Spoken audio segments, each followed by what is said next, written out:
ଆପଣଙ୍କର ଯଦି ତୁଳା ରାଶି ହୋଇଥାଏ ଏହି ଭିଡ଼ିଓଟିକି ଥରେ ମାତ୍ର ଦେଖନ୍ତୁ।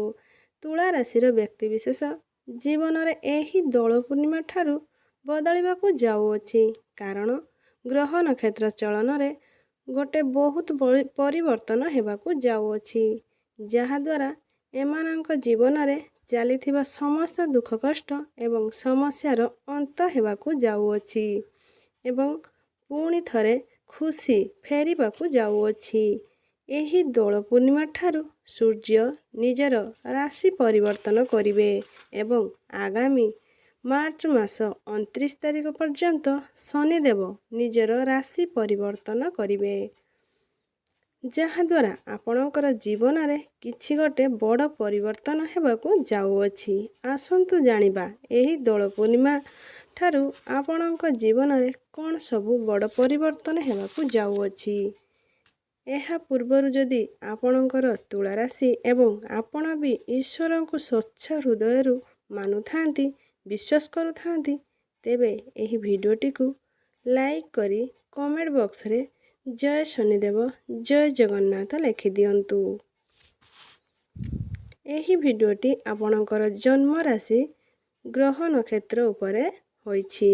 ତେବେ ଆସନ୍ତୁ ଜାଣିବା ଏହି ହୋଲି ଦୋଳ ପୂର୍ଣ୍ଣିମା ଠାରୁ କ'ଣ ସବୁ ପରିବର୍ତ୍ତନ ହେବାକୁ ଯାଉଅଛି। ବିଶେଷ କରି ଶନିଙ୍କର ରାଶି ପରିବର୍ତ୍ତନ ଏବଂ ସୂର୍ଯ୍ୟଙ୍କର ରାଶି ପରିବର୍ତ୍ତନ ଆପଣଙ୍କର ରାଶି ଉପରେ କ'ଣ ସବୁ ପରିବର୍ତ୍ତନ ହେବାକୁ ଯାଉଅଛି। ଦେଖନ୍ତୁ, ପୂର୍ବରୁ ଆପଣଙ୍କର ଆର୍ଥିକ ସମସ୍ୟା ବହୁତ ରହୁଥିଲା। ଆପଣ ଋଣ ଆଣୁଥିଲେ ହେଲେ ଶୁଝି ପାରୁନଥିଲେ। ଋଣର ଭାରଟି ଆପଣଙ୍କ ଉପରେ ଧୀରେ ଧୀରେ ବଢ଼ି ଚାଲିଥିଲା।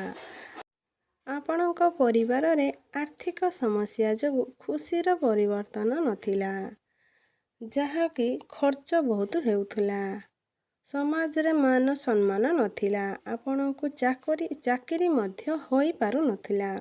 ଆପଣ ସନ୍ତାନ ସନ୍ତୋଷି ପାଇଁ ଚିନ୍ତିତ ଥିଲେ। ବ୍ୟାପାର ବାଣିଜ୍ୟରେ ମଧ୍ୟ ଆପଣଙ୍କର ଉନ୍ନତି କରିପାରୁନଥିଲେ। ଆପଣଙ୍କର ପ୍ରେମ ଜୀବନରେ ମଧ୍ୟ ସମସ୍ୟା ଦେଖାଦେଉଥିଲା। ତେବେ ଏହିଭଳି ଯାହାକି ସମସ୍ୟା ଆପଣଙ୍କ ଜୀବନରେ ଚାଲୁଥିଲା, ତାହା ଏବେ ଦୂର ହେବାକୁ ଯାଉଅଛି। ଆପଣଙ୍କ ଜୀବନରେ ଏହି ଦୋଳ ପୂର୍ଣ୍ଣିମା ଠାରୁ ପୁଣି ଖୁସି ଫେରିବାକୁ ଯାଉଅଛି। ଆପଣଙ୍କ ଜୀବନରେ ବହୁତ ସୂର୍ଯ୍ୟ ଉଦୟ ହେବାକୁ ଯାଉଅଛି। ତେବେ ସର୍ବପ୍ରଥମେ ଆସନ୍ତୁ ଜାଣିବା ଏହି ଦୋଳ ପୂର୍ଣ୍ଣିମା ହୋଲି ଠାରୁ ଗ୍ରହମାନଙ୍କ ସ୍ଥିତି କିପରି ରହୁଛି। ଦେଖନ୍ତୁ, ଆପଣଙ୍କର ପଞ୍ଚମ ଗୃହରେ ସୂର୍ଯ୍ୟ ଏବଂ ଶନି ବିରାଜମାନ କରିଛନ୍ତି ଏବଂ ଷଷ୍ଠ ଗ୍ରହରେ ବୁଧ ଶୁକ୍ର ଏବଂ ରାହୁ ବିରାଜମାନ ଅଛନ୍ତି। ଆପଣଙ୍କର ଅଷ୍ଟମ ଗୃହରେ ଦେବଗୁରୁ ବୃହସ୍ପତି ଏବଂ ନବମ ଭାଗରେ ମଙ୍ଗଳ ବିରାଜମାନ ଅଛନ୍ତି ଏବଂ ଦ୍ୱାଦଶ ଭାଗରେ କେତୁ ବିରାଜମାନ ଅଛନ୍ତି। ଆପଣଙ୍କ ପଞ୍ଚମ ଗୃହରେ ସୂର୍ଯ୍ୟ ଏବଂ ଶନି ଏକାଠି ଥିଲେ ମଧ୍ୟ ସୂର୍ଯ୍ୟ ଏବଂ ଶନି ପିତା ଏବଂ ପୁତ୍ର, ପିତା ପୁତ୍ର ହେତୁ ମଧ୍ୟ ଶତ୍ରୁତାର ମାନଭାର ପିତା ପୁତ୍ର ଏକାଠି ଥିଲେ ଆପଣଙ୍କ ଜୀବନରେ ନିଶ୍ଚିତ ଭାବରେ ସମସ୍ୟା ସୃଷ୍ଟି କରୁଥିଲେ। ସନ୍ତାନକୁ ନେଇ ସମସ୍ୟା ରହୁଥିଲା କିମ୍ବା ଆପଣଙ୍କ ସନ୍ତାନ ଜୀବନରେ କିଛି ନା କିଛି ସମସ୍ୟା ଆସିବାର ଥିଲା।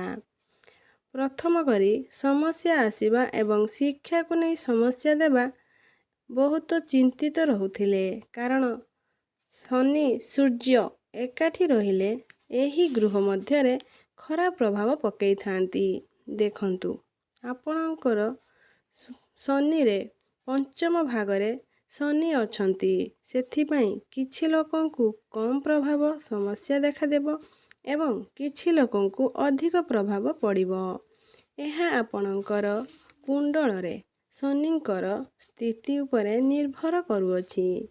ଶନି ଯଦି ଆପଣଙ୍କ କୁଣ୍ଡଳରେ ଭଲ ଥିବେ ବା ଉଚ୍ଚ ସ୍ତରରେ ଥିବେ କିମ୍ବା ମିତ୍ରଙ୍କ ରାଶିରେ ଥିବେ, ତେବେ ଆପଣଙ୍କୁ ନିଶ୍ଚିତ ଭାବରେ ଶୁଭ ଫଳ ପ୍ରଦାନ କରିବେ। ଶନି ଯଦି ଆପଣଙ୍କ ରାଶିରେ ନୀଚ ସ୍ତରରେ ଅଛନ୍ତି, ତେବେ ବହୁତ ଅଶୁଭ ଫଳ ମଧ୍ୟ ପ୍ରଦାନ କରିବେ। ଦେଖନ୍ତୁ, ଏହି ମାର୍ଚ୍ଚ ମାସ 29 ତାରିଖ ଦିନ ଶନିଦେବ ନ୍ୟାୟର ଦେବତା ବା ରାଶି ପରିବର୍ତ୍ତନ କରିବେ। ମାନେ ଆପଣଙ୍କର ପଞ୍ଚମ ଗୃହରୁ ଷଷ୍ଠ ଗୃହକୁ ଆସିବେ।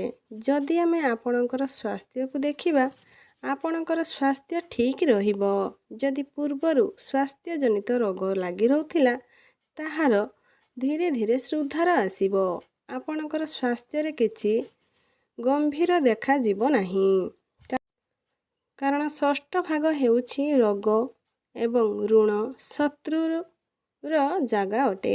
ଯେହେତୁ ଶନି ଆପଣଙ୍କର ଷଷ୍ଠ ଭାଗକୁ ଆସିବେ, ତେବେ ପୂର୍ବରୁ ଯାହା ସବୁ ସମସ୍ୟା ରହୁଥିଲା ତାହା ସବୁ ଧୀରେ ଧୀରେ ଠିକ୍ ହୋଇଯିବ। ପୂର୍ବରୁ ଯଦି ଆପଣଙ୍କର ଶତ୍ରୁ ରହୁଥିଲେ, ଆପଣଙ୍କର ଯଦି ଅକାରଣରେ ଶତ୍ରୁ ଲାଗି ରହୁଥିଲେ, ତାହା ମଧ୍ୟ ଧୀରେ ଧୀରେ ଦୂର ହୋଇଯିବେ। ଶତ୍ରୁମାନେ ଆପଣଙ୍କର ଆଗରେ ମୁଣ୍ଡ ନୁଆଇବେ ଏବଂ ବିଶେଷ ଭାବରେ ଆପଣ ଯେଉଁ ଆର୍ଥିକ ସମସ୍ୟା ଦେଖାଦେଉଥିଲା, ତାହା ମଧ୍ୟ ଦୂର ହେବାକୁ ଯାଉଅଛି। ଋଣ ଶୁଝି ପାରୁନଥିଲେ, ତାହା ମଧ୍ୟ ଧୀରେ ଧୀରେ ଦୂର ହେବାକୁ ଯାଉଅଛି। ଆପଣଙ୍କର ଅଷ୍ଟମ ଭାଗରେ ଦେବଗୁରୁ ବିରାଜମାନ ଅଛନ୍ତି। ଆପଣଙ୍କୁ ଟିକେ ଗାଡ଼ି ମଟର ଚଳାଚଳ କଲାବେଳେ ସତର୍କତା ସହିତ ଚଳାଚଳ କରିବାକୁ ପଡ଼ିବ।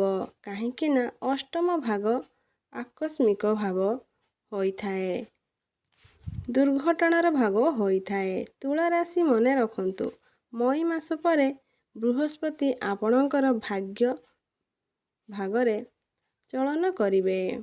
ଏହାପରେ ଆପଣଙ୍କ ପାଇଁ ସୁବର୍ଣ୍ଣ ସୁଯୋଗ ଆସୁଅଛି। ବହୁତ ଭଲ ସମୟ ଆସୁଅଛି। ବୃହସ୍ପତି ଅଷ୍ଟମ ଭାଗରେ ଥିବାରୁ ଆପଣଙ୍କର ଟିକେ ମୋଟାପଣ ବଢ଼ିଯାଇପାରେ।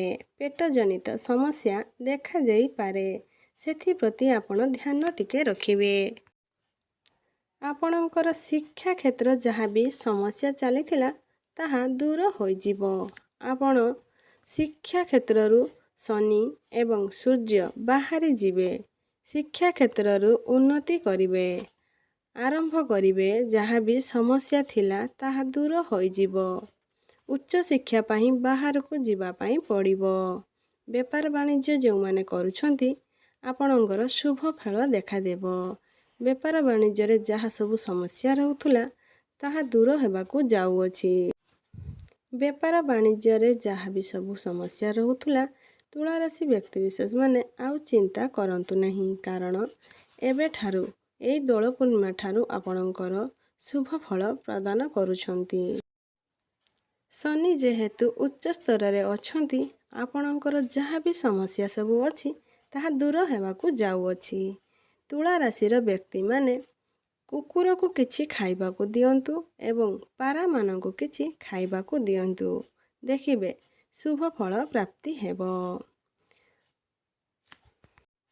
ଯଦି ଭିଡ଼ିଓଟି ଭଲ ଲାଗିଥାଏ, କମେଣ୍ଟ ବକ୍ସରେ ଜୟ ଜଗନ୍ନାଥ, ଜୟ ଶନିଚର, ଜୟ ମା ଲକ୍ଷ୍ମୀ ଲେଖି ଦିଅନ୍ତୁ। ଜୟ ଜଗନ୍ନାଥ।